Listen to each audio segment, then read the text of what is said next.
This is Sandy, well known to a number of people in the United States, and it's not that the player who had it was so famous, although he was famous for his area. A man named Jeff Adams had this guitar back in the 70s and 80s and played around Washington, D.C. and Maryland, Virginia in a band called Face Dancer. But this guitar has some of the most exceptional 3D quality to the wood, three-dimensional quality to the wood. And almost everybody who has seen this guitar over the last 30 years remembers it because it sticks in their brain. Even if they have not seen it for 30 years and they don't know its nickname of Sandy and they don't know the story, they see this guitar and immediately they say, I saw that guitar in Washington, D.C. when the man was playing at a bar or something, or at a club, a concert. Anyway, this is a typical 59 with very much of the color faded out. There is still a little bit of darkness in the upper areas because not all of the dark coloration in the guitar was a pure red. They used some other coloration too, so some of it does not fade completely out. But this guitar, depending on the angle of the light, the colors will change. It is very hard to get this one to look the same on camera as it looks when you hold it in your hands. It's been played many, many years. The back of the neck has been re-lacquered, refinished to have a lacquered back again. That was done probably 10 or 15 years ago. The PAF pickups are what we call zebras because there's a white and a black coil. There's some marks and scratches and dings on them, but again, it got these marks because it was a great guitar and still is. So today it carries the nickname of Sandy. This one's not going anywhere.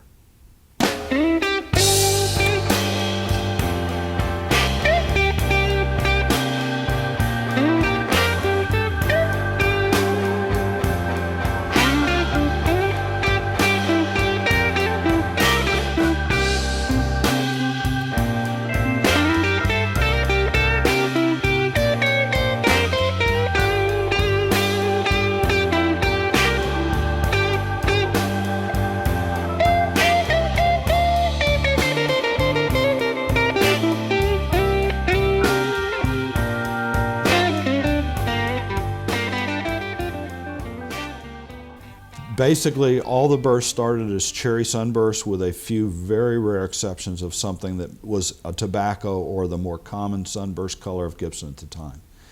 The variations on those sunbursts as painted brand new can be quite a bit different in how the paints were mixed, but sometimes those variations didn't show up until the red, which was the dominating color, might have faded away and left some brown or some other hints of color within what's left after the red is faded.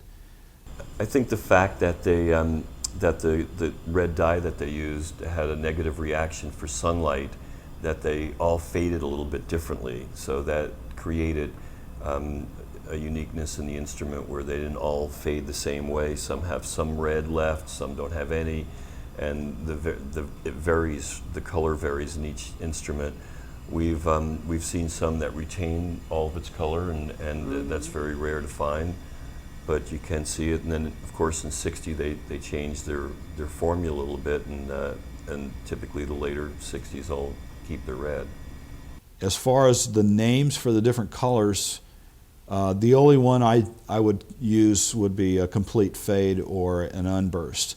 The terms most commonly seen, tangerine and iced tea burst, are not names that I readily think of one look for. I would say lightly faded or heavily faded, and I can't find a simple way to describe these colors that I feel comfortable with. A lot of people do it. I know in Beauty of the Burst there was a section of photographs where the colors were named and matched to the color in the photographs.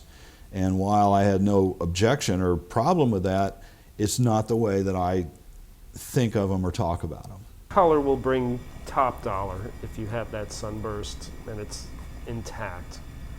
But I like a lemon burst. I like that faded, antiqued patina. And I like a dark tobacco and he burst. likes a dark. to one person, iced tea burst is different than to another person. And I don't try to define it. They used to put a warning tag on the instrument saying keep out of direct sunlight because it will bleach. Well, it was a it'll tag fade the guitar. dealers would get for the 59s because they found out dealers were putting them in their show windows, and within a couple of months the color was fading out of them. So then they said, well, we better change the color formula in 60 for that. When I first started buying and selling bursts in the 80s, it seemed like it was more about the figuring of the wood than anything else. You could have a guitar that was in poor condition and broken issues, no color left in it, but if it had the kind of flame that lit up, then that was what it was all about. There are many different ways to describe the flames and the curls, and some of them are obviously just a descriptive term that somebody has come up with, and some of them are more long-term words. Flame maple seems to be generic for many types of maple that is figured. Tiger striping and ribbon curl. But when you get into woods like quilted maple, I don't think I've ever seen an old Sunburst Les Paul done with a quilt maple top. I've seen reissues. One of the oddest types of wood, I almost never see true bird's eye maple on a burst, but there is a type of wood that shows up on some 60s called blister maple and is sometimes mistaken for bird's eye. It looks more like a marbleized grain than a stripe type of grain. But the different words for these grains, it's almost from person to person as to which word they want to use. I like the wide variety, the ones that defy description, that actually look not so much like stripes, but have a pattern that defies a simple description, whether it be like this 58 where there's just little spots of flame or something as opposed to the stripes of this 59. One of the earlier ones that we showed had a very unusual pattern where it was like big blank marks within real intense wood, but it wasn't going in stripes. I like the variety. And usually if it's very perfectly striped, very straight stripe, like you see on some violins, I don't care for that at all. I find that very boring. To this day, there's more people are more finicky about the appearance of the guitar and the originality versus the vibe and the playing. When I was buying and selling guitars, in the 80s, late 70s, early 80s, it was more about how the piece felt, what the vibe was, how it rang, because it was musicians that were purchasing the instruments rather than collectors. So I think that kind of slowly changed into today's market, where it's more about being collectible and excellent condition, and the vibe is secondary. However, when we look at guitars, the vibe has to be there. We have trouble buying a guitar and usually don't if it's It has to play for us, and it has to sound. It has to be a good guitar. That's kind of what we try our best to find. They're built to play, and that's what they should be used for. I think there's a lot of people who are too concerned about the nuances, and they miss the whole beauty of the guitar itself.